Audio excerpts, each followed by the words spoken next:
The moon hung low in the sky, casting pale light on the cobbled street. Silence swallowed the village, save for the faint shuffle of Isolde's footsteps.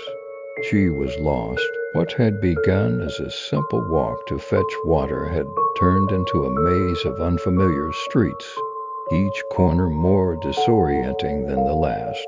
She couldn't remember how she had strayed so far. The houses here were different, older, crumbling, and suffocatingly close. The windows were dark, yet she felt watch.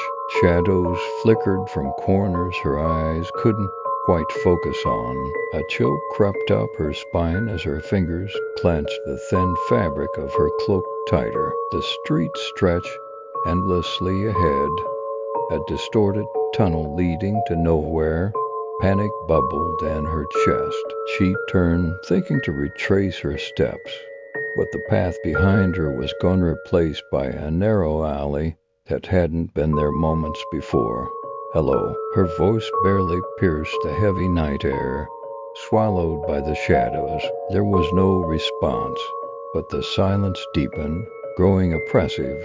Something shuffled behind her. She spun around, heart pounding, only to see nothing but a flicker of movement, a shape that melted into the blackness.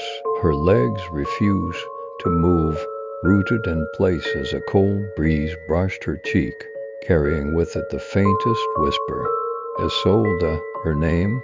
She blinked, eyes wide. The alley ahead of her darkened, as if the shadows were seeping out from the walls, inching closer. She stumbled back, her feet scraping against the cobblestones, but the street narrowed further, closing in around her. The whisper came again, closer now, the voice rasping and ancient.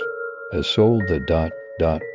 come home. Tears welled in her eyes. She tried to run, but the alley had vanished entirely, leaving her trapped between two walls. The shadows twisted, forming figures that loomed above her, eyes gleaming like dim embers. Isolde opened her mouth to scream, but the darkness swallowed her whole, and in the silent village, no one would ever know she had been there at all.